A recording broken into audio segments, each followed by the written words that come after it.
हैं। तो सबसे पहला मानव भूगोल की प्रकृति में पहला पॉइंट जो आएगा, ठीक है, अगर हम बात करें मानव भूगोल की प्रकृति का अस्तित्व, ठीक है, अस्तित्व अगर हम बात करें, इसके प्रभुत्व की बात करें, तो क्या मैं बताने जा रहा हूं, मानव भूगोल की प्रकृति करने जा रहे हैं जिसको हम नेचर बोलते हैं, ठीक है। मानव भूगोल की प्रकृति का अस्तित्व किस पर टिका है?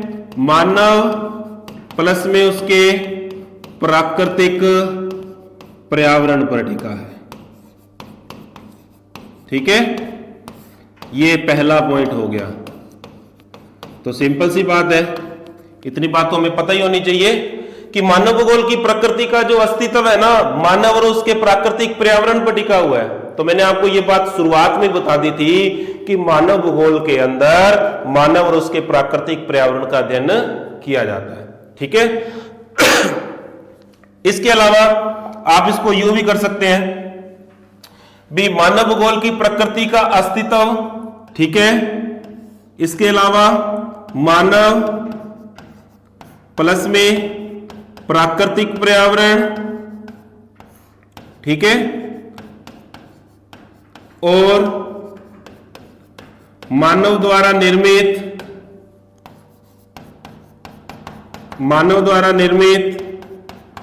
सामाजिक व सांस्कृतिक पर्यावरण पर टिका है।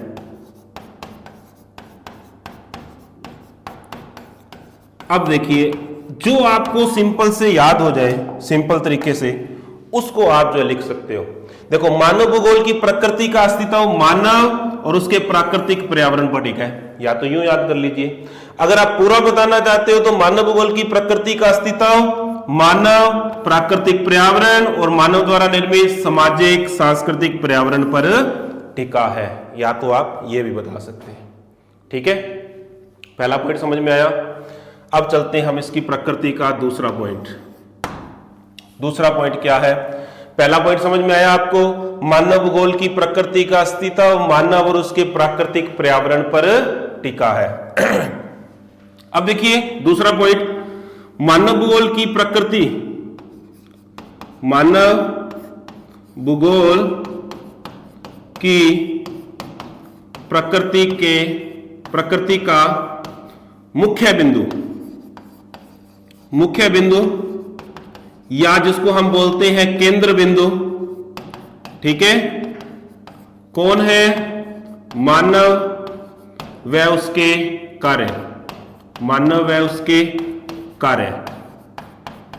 अब दूसरे पॉइंट को ध्यान से देखिए, मैंने क्या बताया कि मानव भूगोल की प्रकृति का मुख्य बिंदु या केंद्र बिंदु जो है वो मानव और उसके क्या है? कार्य है। ये बात भी आपको याद रखनी है।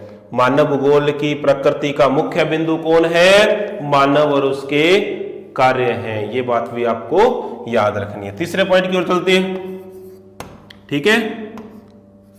मानव ने पृथ्वी पर भूदृश्यों का निर्माण किया है, भूदृश्यों का निर्माण किया है,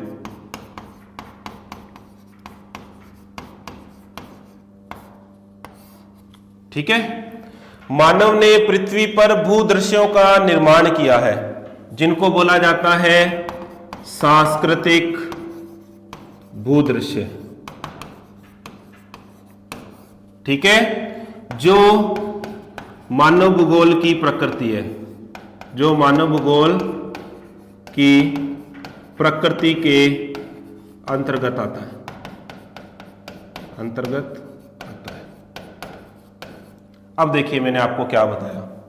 तीसरा पॉइंट मैंने आपको बताया कि मानव ने पृथ्वी पर भूदृश्यों का निर्माण किया, जिनको हम बोलते हैं सांस्कृतिक भूदृश्य। भूदृश्य का मतलब घर, औजार, ठीक है। ऐसी सभी चीजें जिनका निर्माण मानव के द्वारा किया जाता है वो सांस्कृतिक भूदृश्य कहलाती है। अब मेरे को बताने की जरूरत नहीं है कि सांस्कृतिक भूदृश्य क्या होता है।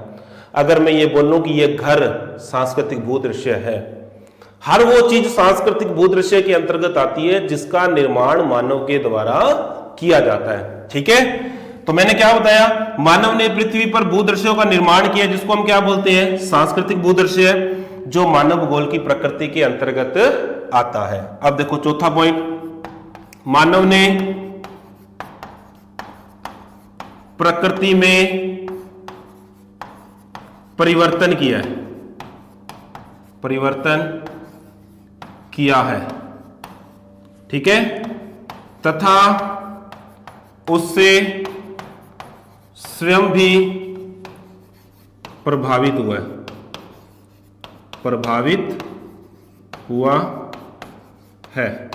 अब देखिए क्या बताया मैंने चौथा पॉइंट, कि मानव भूगोल ने नहीं, मानव ने प्रकृति में परिवर्तन किया है। पेड़ों को काट रहे, ठीक है, अगर हम बात करें जो रेगिस्तान का जो एरिया है वहां पर जो है कृषि करके उनको खेत खलिहानों में बदल रहे हैं, ठीक है। तो कहने का मतलब यह है कि मानव ने प्रकृति में परिवर्तन किया है।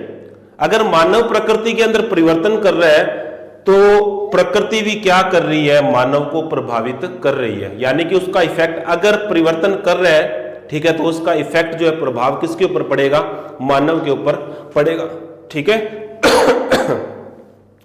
सिंपल सी बात है, अगर हम पेड़ों को काटते ही जाएंगे, ठीक है, पेड़ जो है हमारी आवश्यकता है, लकड़ी की आवश्यकता होती है हमें, ठीक है, लेकिन अगर हम पेड़ों को काटते जाएंगे, लगाएंगे नहीं, ठीक है, तो अब इसका प्रभाव जो है, इसका जो इफेक्ट है किसके ऊपर पड़ेगा, यानी कि कोई ना कोई प्राकृतिक आपदा आएगी, मानव को क्या करेगी, प्रभावित करेगी।